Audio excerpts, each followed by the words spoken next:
నేటి బాలులే రేపటి పౌరులు. కరీంనగర్ పట్టణంలోని రేకుతి ఉన్నటువంటి లయోలా ఇంగ్లీష్ మీడియం పాఠశాలలో మాక్ పోలింగ్ కార్యక్రమం నిర్వహించారు. అచ్చం సార్వత్రిక ఎన్నికలు ఎలా జరుగుతాయో అలాంటి కార్యక్రమం ఇక్కడ కనబడుతుంది. ముఖ్యంగా చూసుకుంటే ఈ యొక్క పాఠశాల SPL స్కూల్ పీపుల్స్ లీడర్, అదేవిధంగా అసిస్టెంట్ పీపుల్స్ స్కూల్ లీడర్ని ఎన్నుకోవడానికి సేమ్ మనం ఎట్లయితే సార్వత్రిక ఎన్నికలు జరుగుతాయో అదే విధంగా ఒక ఎన్నికల ఓటింగ్ పద్ధతి నిర్వహించి ఇక్కడ కార్యక్రమం నిర్వహించడం జరిగింది. మనం విజువల్గా చూసుకోవచ్చు. ప్రజలు అయితే ఎవరైతే ఓటింగ్ ఎలా వేస్తారో అదే విధంగా విద్యార్థులు కూడా క్యూ లైన్లో నిలబడి ఒక క్రమ పద్ధతిలో ఉండి వాళ్ళు ఓటింగ్ వేసేయడానికి వెళ్తున్నారు.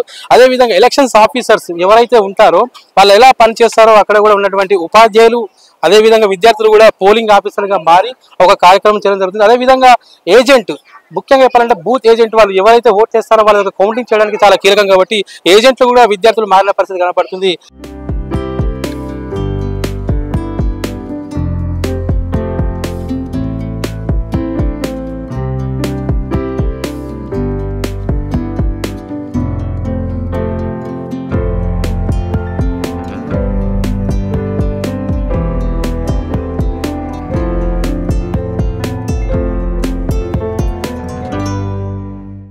ప్రస్తుతం ASPL గా పోటీ చేసినటువంటి విద్యార్థిని మనతో ఉన్నారు. ఆమె ఫీలింగ్ ఎలా ఉందో తెలుసుకునే ప్రయత్నం చేద్దాం. చెప్పండి మా, మీ పేరు ఏం పేరు?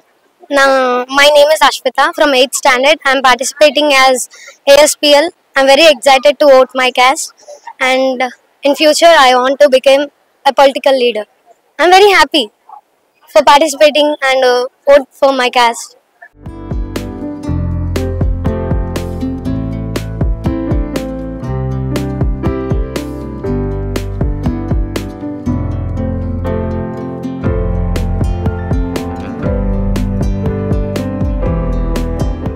మాక్ పోలింగ్ గురించి మనతో మాట్లాడడానికి స్కూల్ ప్రిన్సిపాల్ బోస్కో గారు ఉన్నారు.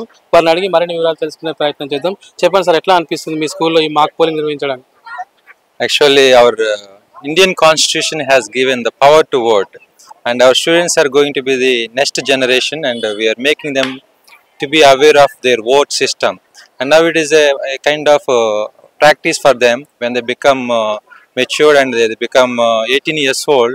They make use of this power, the power of voting. When they make use of this voting system or voting power, they elect good leaders like Kamarajar in Tamil Nadu, who brought a lot of change in the education and also in the state. Likewise, we are preparing the children to make use of the voting system and also making them to be good leaders in the upcoming years.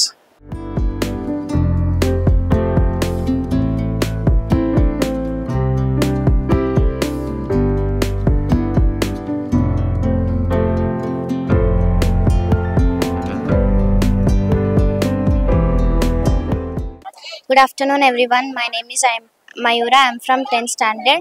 Today our school is conducting SPL and ASPL for the elections in our school. I am so happy to elect our SPL and ASPL from our school. This will help us that how the elections are going on, and I feel very happy because I know we have the ability to vote in a little early age. Good morning to everyone. My name is Shrihita. I am studying 9th class. Today I vote in our school. Our school participate elections for conducting SPL and ASPL. I am so happy. Thank you for this opportunity. నాకు ఎలా ఓటేయాలో తెలిసింది. అంటే 18 years తర్వాత అందరు ఓటేస్తారు కాబట్టి నాకు కూడా ఎలా వేయాలో తెలిసింది. Thank you for their Bosco. ఇలా కండక్ట్ చేసినందుకు స్కూల్లో I am so happy. Thank you. ప్రజాస్వామ్య దేశంలో ఓటు అనేది ఒక వజ్రాయుధం లాంటిది.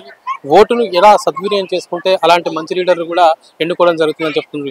విద్యార్థులు కూడా ఒక అవగాహన కార్యక్రమం నిర్వహిస్తుంటే భావి భారత పౌరులు వీరు, రేపటి జనరేషన్స్లో ఖచ్చితంగా వాళ్ళకి ఇలాంటి కార్యక్రమాలు అవగాహన కార్యక్రమం నిర్వహిస్తే భవిష్యత్తు బంగారు బాటలు వేయవచ్చని ప్రిన్సిపాల్ కూడా చెప్పడం జరుగుతుంది. కొంతమంది విద్యార్థులు అయితే ఇన్ కేస్ ఫ్యూచర్లో కూడా నేను మహిళా లీడర్గా ఎదిగే అవకాశం, మాకు ఒక ఆపర్చునిటీ ముందుగానే ఇలాంటి కార్యక్రమాలు చేపడితే కూడా ఓటింగ్ ఎలా వేయవచ్చు, ఓటింగ్ పద్ధతి సరళిని కూడా తెలుసుకునే ప్రయత్నం చేయవచ్చు.